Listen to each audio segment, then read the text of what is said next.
Gold's romantic delusion. What a great article this is. Oh my goodness, you're going to get a kick out of this. I forgot who sent it to me, but oh, no, I do. My man Alan sent this to me. So good job to you, sir. This is fantastic.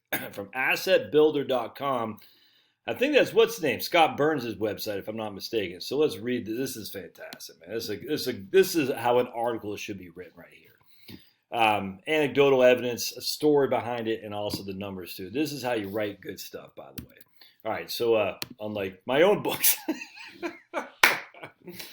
And it was 2009. I was in Singapore where plenty of the country's expats were enjoying tenants dining, working out, and social activities at the long-standing American Club.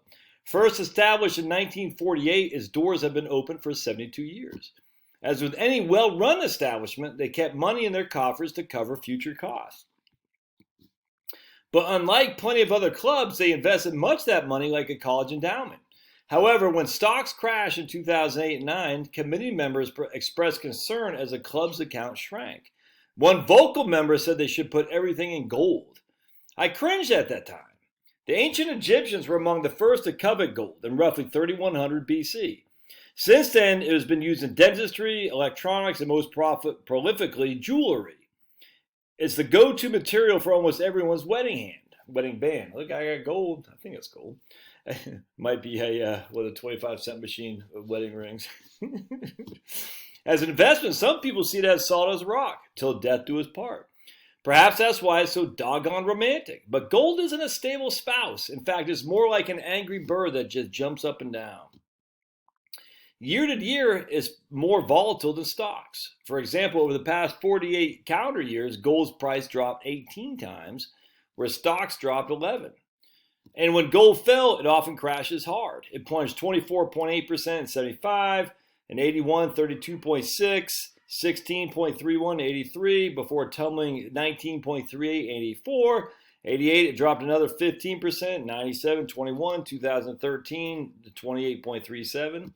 Long term, gold looks even worse. According to Jeremy Siegel in Stocks for the Long Run, which I have two different editions back there, and updated research from Morningstar.com, $1 invested in gold in 1801, it would be worth, it had grown to just 101 today by August 2020. In contrast, $1 invested in U.S. stocks would have grown to 28 million.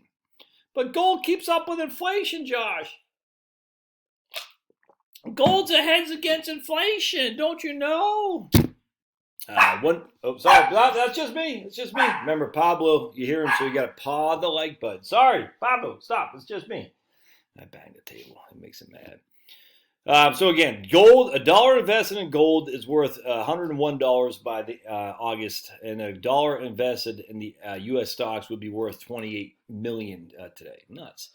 Unfortunately, people often look to gold exactly when they shouldn't. That's happening today. It's also happened to the American Clubs Association members in 2009. I don't know if they actually end up pouring everything into gold, as the media experts call for financial Armageddon. I certainly hope they did not.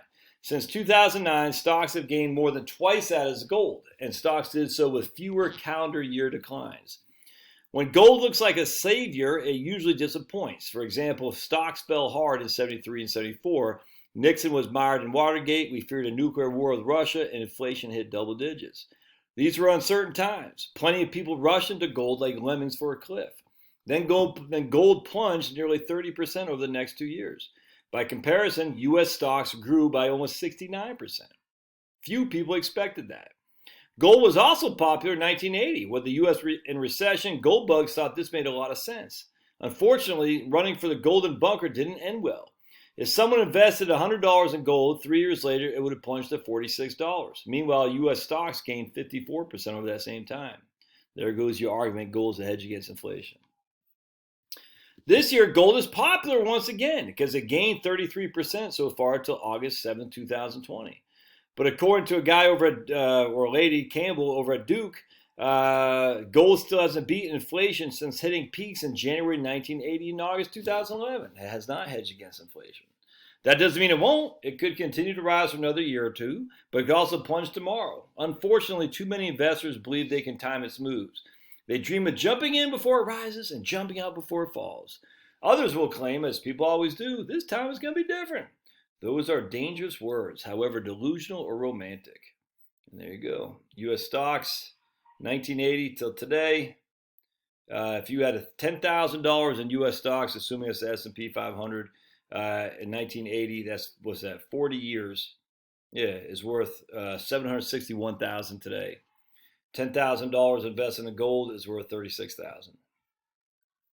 Yeah, I don't know what inflation it was from 1980 till today, but that's that's a tripling of your money over 40 years. So we know you double your money if you had if you had a 7.2% rate of return, you would double your money every 10 years.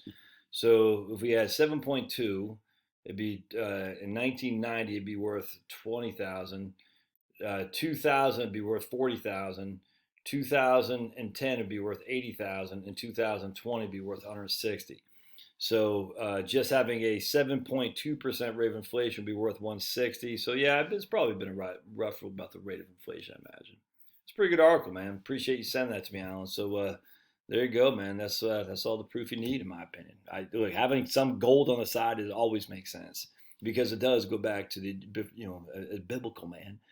But if you're banking on gold to be the savior, I think you're making a horrible mistake. I do. All right, we'll see you.